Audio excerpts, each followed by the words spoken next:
You and me, we're both just rats in a cage. Come on, let's go find out what I'm talking about.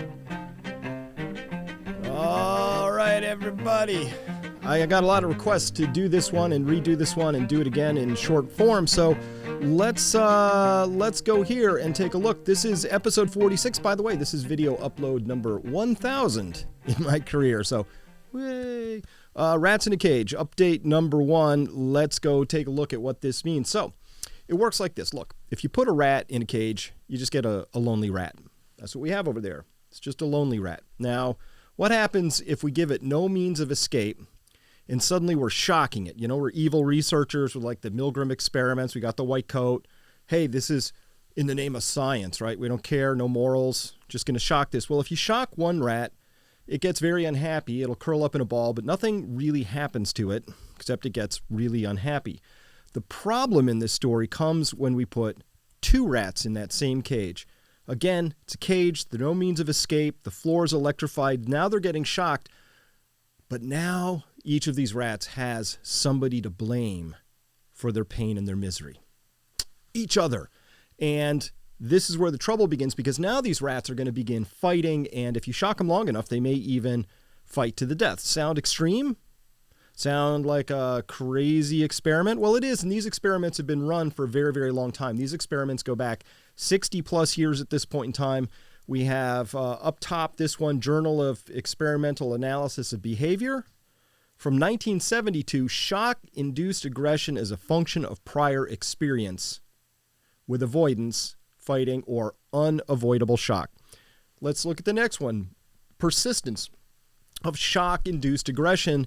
This comes to us from 1964, so this is a very well-studied phenomenon. In fact, it goes back a really long ways. Lots and lots of studies has been done in rats, dogs, monkeys, humans. And I'll tell you about that in just a second, because I think experiments are being run on us at this point in time. So this is the kind of diagram you find in one of these, awesome things. They just show you how they put a couple of rats in a cage and they can't escape. There's a little schematic representation. But the problem, the situation is this. When an animal becomes stressed and it has no means of assessing what the stress is or where it's coming from, or more importantly, how to make it stop, it needs a displacement for that aggression, for the shock, for the rage, for whatever it's feeling. It needs a displacement for the behavior. So it turns out if you take a social creature and you make it very unhappy, it will fight with other members of its species, almost preferentially. I mean, if you take a dog and make it super unhappy and you put it in a room full of other animals, it'll probably fight the other dog in the room. It's just kind of how we're all wired. All right. So, I mean, there's just a quick... it's a movie, but it's no sound. Let me just play this here. So this is just a quick search. You can see target behavior, traumatic stress, PDF punishment of shock-induced aggression, facilitated shock-induced aggression, extinction-induced aggression in laboratory rats, on and on and on. Different types of compounds and their effect on this, morphine, target behaviors, on and on. So there are just a lot of studies about this. Look, lithium, effect of extremely low frequency magnetic fields, everything you can think of. This has been really well studied because there are people obviously in the military, in the CIA, in psychology, in human behaviorists. They're trying to understand, like, if you could figure out why species or animals either become aggressive or not, and then secondarily, if they are going to become aggressive, how to control that so that the aggression goes and flows in the direction you would want it to go. You can see how the military might be pretty exceptionally interested in that, among others. So, one interesting finding here. Let me move this over a tiny bit in case you can't see that there.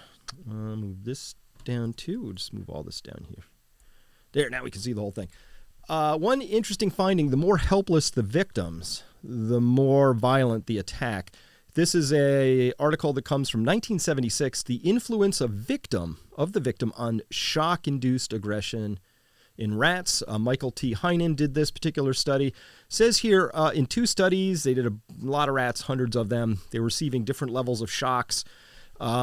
In yellow, quote, frequency of aggression was directly related to the level of aggressor shock intensity in experiment 2. Also, attack by 0.8 milliamp aggressors against supine targets was inversely related to the level of target shock intensity. So the attack by these aggressors inversely related to the level of target shock intensity. The low level of attack against upright targets was interpreted in terms of threat display. So if they took these rats and they would have them pinned upwards so they looked threatening and large, and then the other rats, even though they were shocked and unhappy, wanted to attack something. If they saw an upright rat, they'd be like, maybe not. But as soon as they saw a helpless rat that was laid down and tied down, now the attacks would really get going. Because guess what? Rats are a lot like humans. Given a choice between attacking a weak target or a stronger target, they attack the weak target. So that's kind of an interesting finding. And then think about this one, especially in terms of how we're raising our children today around video games, going to elementary school via Zoom, etc. Another finding here is that the more socially isolated a rat would be, the more violent it would be. And so this is a study that came out in March 1980, the effects of social isolation on 2 shock-induced aggressive responses in rats. Reading down there, quote, this experiment investigated the effects of social isolation during development and during adulthood on the topography of the shock-induced aggressive behavior in rats. Rats isolated during development from weaning to adulthood, so let's call those teenagers. Rats isolated during development from weaning to adulthood, so young children but in rat terms, it's kind of like teenagers, displayed more shock-induced biting than rats housed in groups during that period. So rats that were properly socialized, obviously, have better social skills. They tend to do a lot less fighting. But if you were a socially isolated rat, then you would become a little bit more violent. So that's kind of interesting. And so the reason this is fascinating is because this is actually what we're doing to ourselves right now as a species. We are shocking ourselves. We are doing this, and I would submit to you that some people are doing this consciously, that this is being done by the nudge units that are out there operating in the United States, in Australia, in the UK. These are psychologists whose interests are to shock people or fear people to corral them into certain behaviors, right? So controlling behavior is obviously very important. Marketers love to control behavior. Corporations love to control behavior. Governments love to control behavior. Everybody thinks they want to control this thing called behavior rather than just, I don't know, talking to you like an adult and saying, here's some information, let's have a conversation, let me persuade you. Not a lot of persuading going on these days. A lot of nudging, a lot of shocking, and the shocking is designed to create a condition where the wrong people are fighting with each other. The rats, if they could suss it out, who are in this cage being shocked, would go, I think it's that guy in the white coat over there, not you. But they don't have that context. Lacking the context, shocked species will fight. And that aggression is directly something that people who consciously are doing the shocking, knowing that would be the outcome, they are responsible for it, and they should have to answer for that. So how is it that our professional educators are completely unaware of the impact of taking our young pups from weaning to adulthood and isolating them?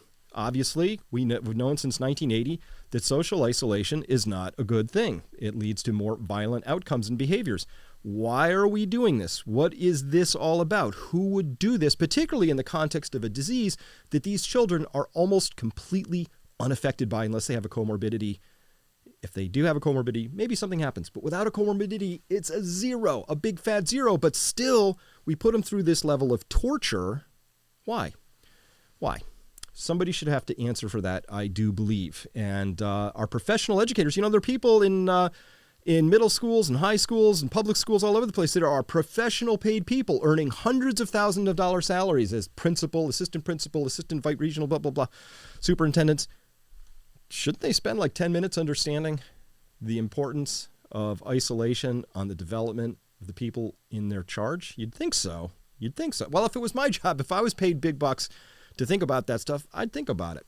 At any rate, here are the elements of what we call mass formation, which we discussed in a recent interview with Matthias Tesmet. And mass formation refers to the formation of a mass of humans, a bunch of them.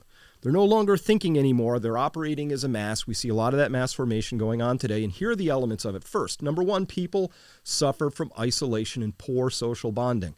That creates a lot of stress in the human animal. They look for relief from that stress. Where do I find relief? I have to belong to something because I have nothing to ground myself in because of condition number two, the loss of reason and sense making. Those are in either short supply or completely missing. As we see currently today, it is completely missing. Why would you force children to wear masks in a school? There's no data to suggest that that's a good thing. A lot of common sense to suggest that's a bad thing. And yet we have to pretend as if that makes sense when it really doesn't. And so that loss of sense making, really important component of the formation, the mass formation. Third, there's free floating anxiety. Hey, you could die at any time. There's this disease running around, could kill you.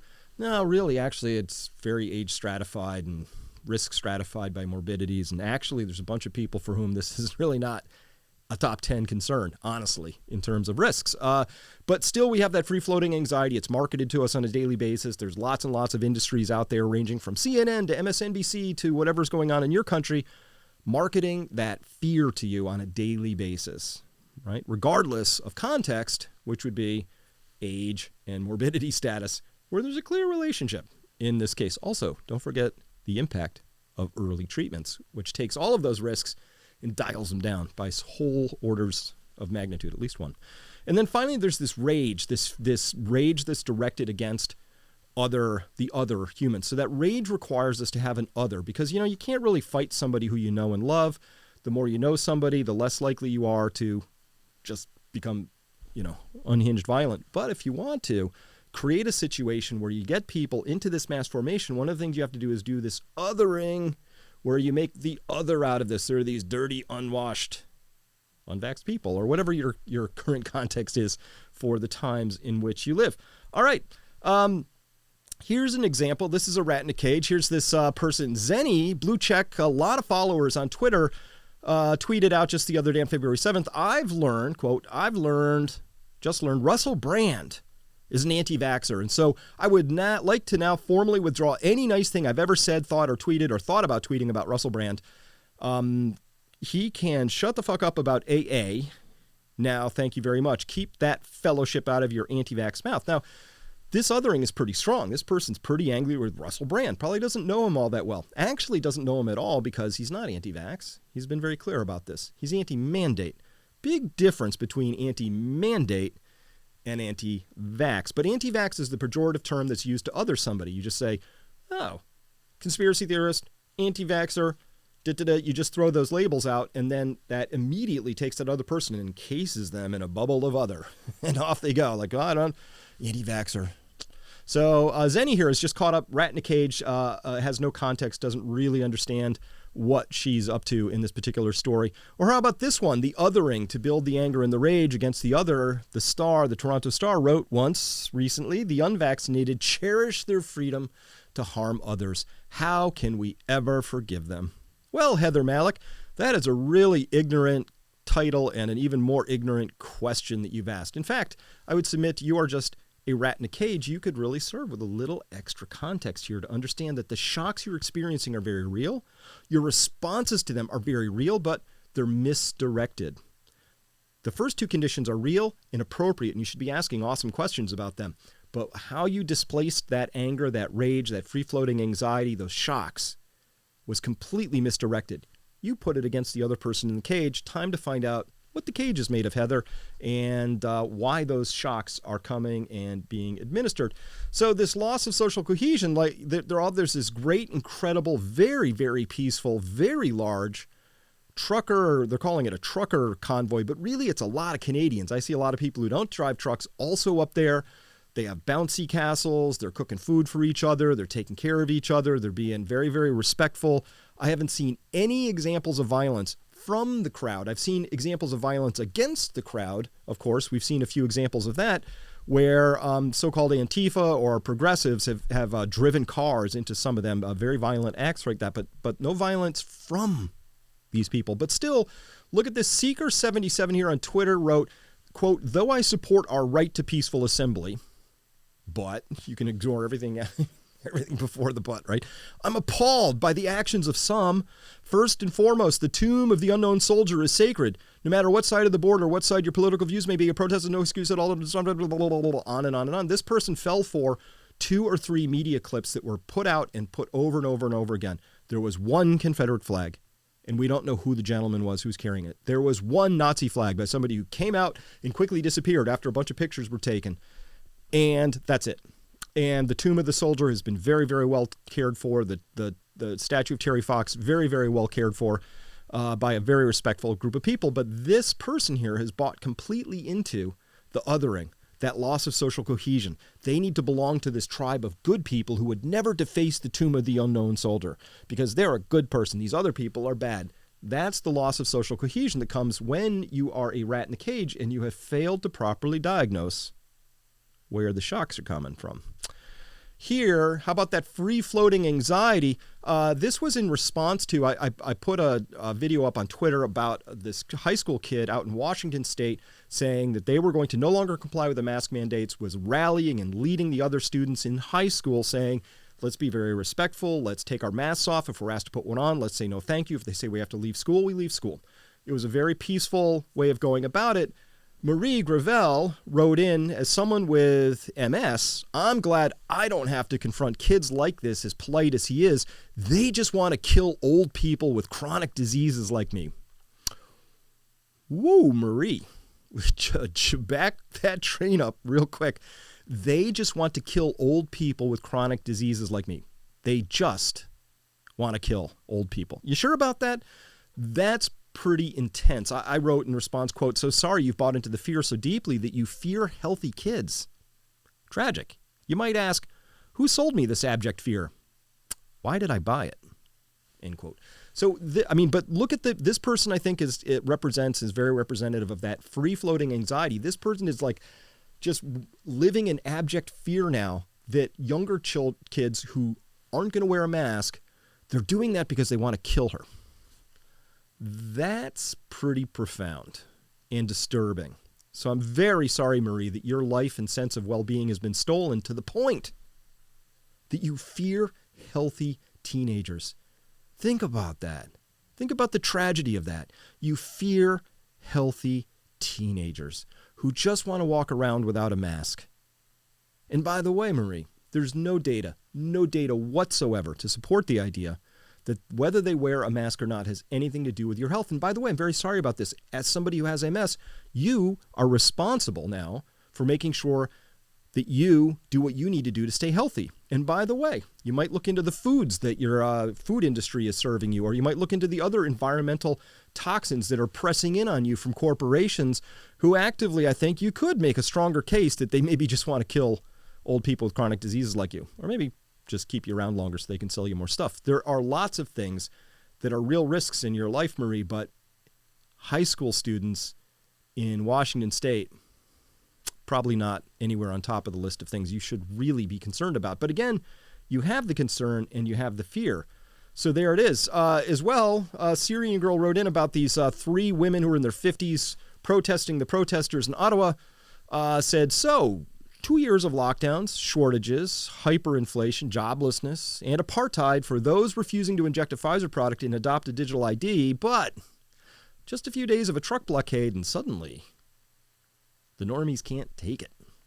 So yeah, oh my God, it's absolutely totally intolerable when these people, how dare these people decide what they want for themselves? We prefer that the government tell us what's okay. So if the government shuts us down, that's okay.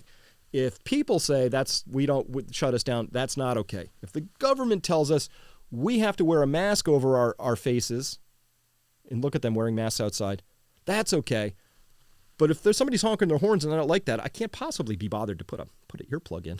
It's just on and on, right? So this is fealty to the narrative is what this is called. These are people who are really invested in that narrative of fear, and they're bought into it, and they're trying to preserve it. But again, they're literally just rats in a cage in this particular story.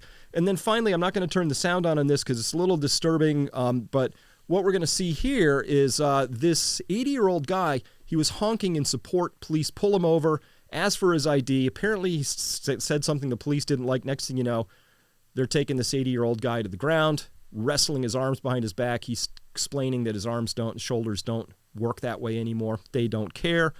The police are just going to arrest him. Now, the police are rats in a cage in the story. The old guys are rat in a cage. This is all rats in a cage going on here. These two groups right here, that guy looking for freedom and those police, if those police thought about it, they would actually be on the same side of the story. Now, one of the things that these people are against is the vaccine mandates. A lot of people in this trucker rally actually happen to be vaccinated, but they're against the mandates for that. The police are very vigorously enforcing the laws, which, by the way, changed by the day. They make them up on the spot. No honking. Honking's now against the law. When did honking become against the law? Well, it is now, right? So that's what we're seeing going on there. And oh, by the way, just for context, just for fun, Ottawa police themselves are exempt from the vaccine mandates. So yeah, it's a bit of a hot mess there right now. Again, rats in a cage. So let's talk about this. The shocks are coming from all over the place. The shocks obviously is shocking loss of freedom, shocking that our businesses were closed down, shocking that our political leaders weren't following the Constitution, shocking that everything that you might hold near and dear in terms of constitutional rule of law, fairness, justice, appropriate levels of things, watching the governor of California go to maskless to the French Laundry, a very fine restaurant, while insisting that everybody else go, masked up to the park. Just crazy. One rule for them, different rules for you, all that. That's some of the shocks, but here's some more shocks. Ready? America and students, they own $1.7 trillion in student loans. $1.7 trillion, and that's up from $500 billion just in 2006. Here we are just 14 years later on this chart, and it's up another $1.2 trillion. It's just astonishing. Here's the really shocking part. In bankruptcy court, the only non-dischargeable debt that exists out there is student debt. I judge people by what they do, not by what they say. So if a major corporation can go belly up and shaft a bunch of pensioners and other debt holders and other people who are on their creditor list, hey, that's okay. Capitalism. But you're young. You're young students. You're young. You make it a condition of entry to society that they go and get a college degree, and then they do, and they go into debt for that. And you say, yeah, you can't get out from under that debt. No way. If that was a bad investment, sorry. You have to pay that back. You, out of all the groups. When you stop and think about it, it's actually quite shocking. It's really unpleasantly shocking. Oh, insects. We're in the middle of an insect apocalypse. If you're my age, you know that your windshield, when you take long drives, used to get splattered with bugs, all different shapes and sizes. Now, no bugs, right? We're facing an insect apocalypse. One does not simply wipe out the bottom of the food chain without consequences, but we're doing it. And we're not even having a reasonable conversation about it. In fact, the neonicotinoid pesticides are probably largely responsible for that. And we can't even have a possible conversation about that. Why? Because the makers of those neonicotinoids, Syngenta, Bayer, etc., they make a couple of $1 billion selling these things. So they make money at it. Screw the insects. Oh man, this is going to bite us. This is shocking. If you're my age, the loss of life on this planet in my lifetime is shocking. So what do you do with that? Well, I'm not going to fight the police over it. Not their fault and not the right piece. How about this one? This is M1. Look at this. This is money. M1 is total money supply. That's all the currency, bills and coins, and it's everything in your checking accounts, and it's everything in your savings accounts. That's it. M1. Look at it. Look what that did. Look right from there. It went from here, right, to here. Here. See that? Look at this. This is insane. It's insane. By the way, to get to here was our country's entire history. This is the crisis over there, 2008, that gray bar over there. Our country's entire history to get to 800 billion. We grew the money supply by over 30% in a single year. Look at shocking. I'm telling you, it's shocking. And by the way, the inflation we're going to have, very shocking. One does not simply do this for no good reason, and we did it for no good reason, so whoops. How about this? The 3 wealthiest people in the United States now own more wealth than the bottom half of the country combined. That's pretty shocking. It's really destabilizing. As Plutarch said, The oldest and most fatal ailment of all republics is a gap between the rich and the poor. We shouldn't be doing this, but you know what happened? September 2019, the repo market was blowing up. The Fed starts pushing money into the market. They needed an excuse to push a lot of money into the market. Thankfully, this thing called coronavirus came along in early 2020, and then they did that. That's what they did there. They pushed money in, and they saved the repo market, which made the billionaires more billionary. That's how that works. And oh, by the way, even as we added a couple of $1 trillion of wealth to the billionaires' pockets, nothing we can do about that student loan. Geez, that would be that's tricky. Biden, I don't know if we can do anything about that. That's hard. Where would we find the money? We'll have to think about it. We might have to raise taxes. Maybe we could do $10,000. We don't know. It's it's very complicated. Oh, do we need to send 500 tons of armaments to Ukraine? That's done, right? So by their actions, you shall know who they are. It's shocking how our country is behaving right now. It's shocking how the world is behaving in the face of all of these things going on. And so we see rats in a cage behaviors. But don't fall for it. Don't be the one who fights the police. You and the police are not on the opposite side of the story. You're both rats in a cage. We need to understand where the shocks are coming from. We need to properly diagnose the shocks. And if we do that, we have the chance to escape the cage, the mental cage that we're in. It's really important that we do this. If only for our own mental sanity. If only the shocks can still be unpleasant, but at least we know where they're coming from. That diagnosis alone is worth its weight in gold. So it's important to understand and diagnose where these shocks are coming from so that, at a minimum, you don't accidentally take it out on the wrong people. Maybe the people in your household, maybe your friends.